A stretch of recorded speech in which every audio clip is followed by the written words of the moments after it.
Eyup FretHeads, give me any major key and in about 10 seconds I can show you the 6 chords that belong to that key and where they live on the neck with no guessing at all.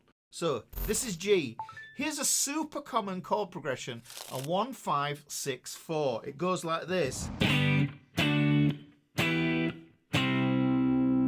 If you've heard that before, then you know that's a really common one. Now, what I'm going to do is I'm going to move the whole idea up 2 frets, same shapes, same numbers, but in a new key. We're going to be in the key of A.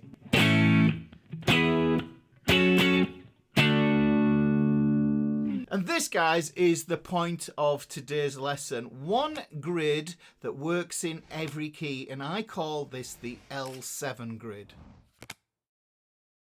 By the end of this lesson, you will be able to learn how to find chords 1, 4 and 5 instantly, and those are your main major chords. You'll be able to find out where the 2, 3 and 6 chords are, and those are your minor chords, and you'll be able to find out how to do this in any key by finding one note, and that is called the tonic, on the low E string. And what I'll do is I'll put the full grid on screen at the end of this video so you can screenshot it. Now, this is the only theory that you need. Here's the idea in a nutshell. A key is basically a family of chords that work together. But here's the trick. Today, we're going to be agnostic about note names. So instead of memorizing G, A minor, B minor, etc., we use Roman numerals. Now, these Roman numerals, they work in every key. But there is a code to understanding them. Uppercase Roman numerals are your major chords, lowercase Roman numerals are your minor chords. And there's also chord 7, which is diminished, but we'll mostly ignore that for today because we're focusing on pop and rock songs, and that is the reserve of mainly jazz and classical. So in the major key, the chord qualities go like this. They go 1 major, 2 minor, 3 minor, 4 major, 5 major, 6 minor and 7 diminished. Now this is something you just have to memorize, guys. Major, minor, minor, major, major, minor, diminished. So let me show you how this L7 grid makes this easy on guitar. We're going to organize the chords into 2 groups.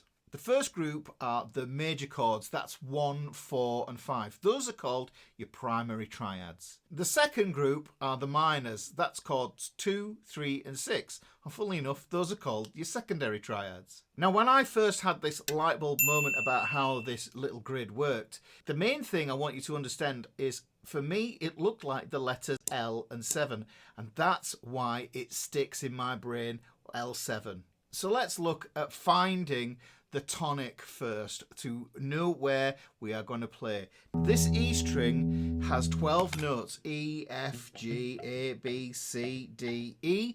Again, for our natural notes, we've got F sharp, or we could have it as G flat. Doesn't really matter what they're called these, to be honest, because you can do it just by putting your finger on and using that as the root.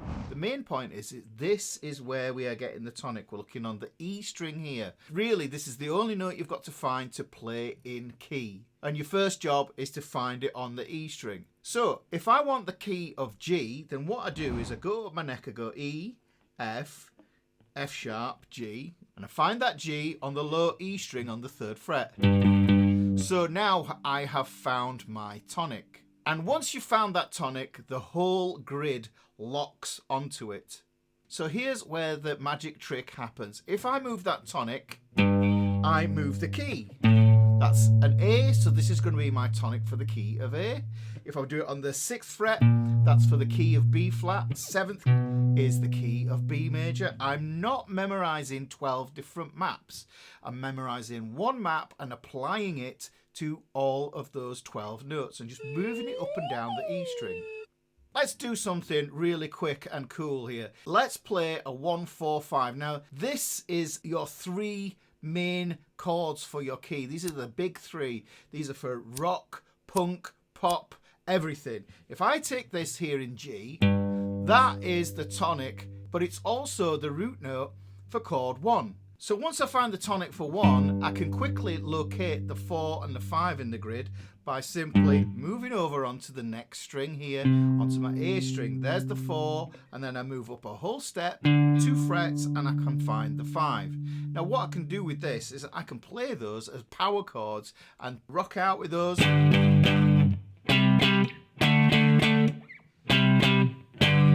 Now you know those chords, and those are the mainstay of pop, punk and rock. And the thing is, if you only learned these positions, you could already play a ton of songs in a punk band.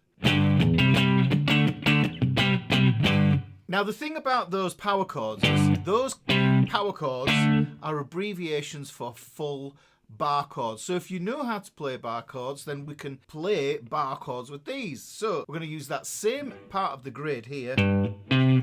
That's the 7 portion. So if I play starting on this E string, it's going to be E-shaped chords. So if I play there, there's my E. If I move over to this string here, this is the A string, that's telling me it's going to be A-shaped chords. And there's my 4 chord, and to get my 5 chord, all I need to do is move it up 1 there. Now let me just play you that. With the bar chords, we get a much bigger sound. So the L7 grid isn't just theory, it tells you exactly where your bar chords live. Now what we had is this 7 part of that L7 grid shape. Now what we need to do is we need those minor chords, and we get the 2, 3 and 6, and these are going to be minor shapes. I could play these as punk rock chords if I want to as well.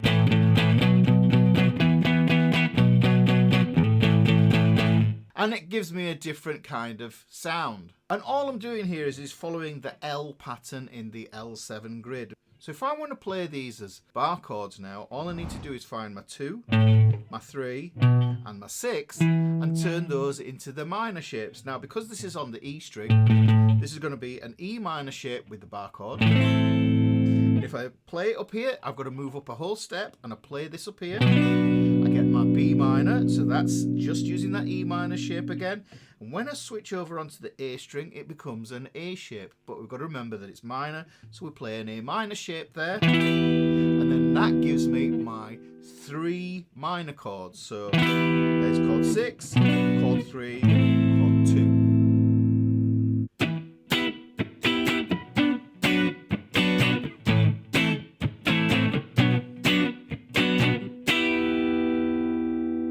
So now what we've done is we've essentially discovered all 6 chords that you actually need to be able to use in chord progressions. And you know where those chords are going to live and have the correct major or minor quality. Let's look at a 1-5-6-4 chord progression. We're in the key of G still. What we're going to do is we're going to play the 1. There's the 1. That's a major chord. Here, we're going to use that grid. There's the 5. We're going to go to the 6. I'm going to go to the 4. That's cool. So here's another progression, a 6-4-1-5. I can plot that out with a finger and just go 6, 4, 1, 5. Let me play it as bar chords.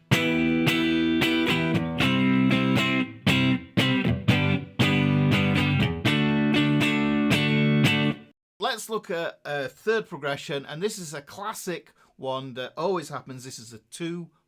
Well, if we look here on the grid, we know that our minors are here. That's where 2 lives. Let's play the 2 here. And here's the 5 just over here. Then here's the 1 just here. We get that 2. So notice what's happening. I'm not thinking note names first. I'm thinking of the shapes and where they are on the grid. And that's how you stop getting lost. So let's imagine we're in a guitar lesson and we'll do a quick drill together. So make sure you've got your guitar. So what we're going to do is we're going to pick a random tonic on the low E string. Let's pick on the A here. So there we've got the A, we've got E, F, G, and then we've got the A here.